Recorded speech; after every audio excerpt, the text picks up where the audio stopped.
बिस्मिल्लाहिर्रहमानिर्रहीम। नाज़रीन अस्सलाम वालेकुम। मैं सैयद फातिर शहीद एक बार फिर न्यूज़ टीवी के प्रोग्राम पोएटिक न्यूज़ के साथ हाजिर खिदमत नज़र कर रहा हूँ अपनी एक नज़्म।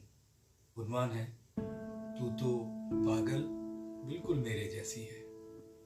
याद है क्या अब भी वो बचपन की कुटिया, छोटा सा एक सावन, नन्ही सी बगिया, आगे पीछे छीन के दौड़ा करते थे, आगे पीछे छीन के दौड़ा करते थे।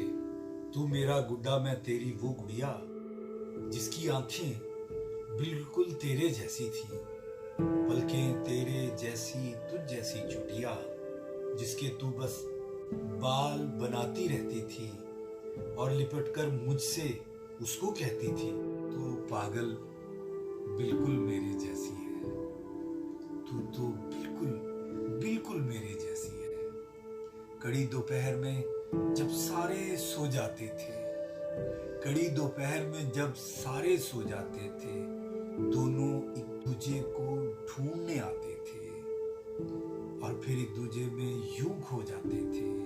शाम के साए हमको ढूंढ ना पाते थे। मैं वो सावन जिससे रूठ गई बगिया, मैं वो सावन जिससे रूठ गई बगिया, तू वो बचपन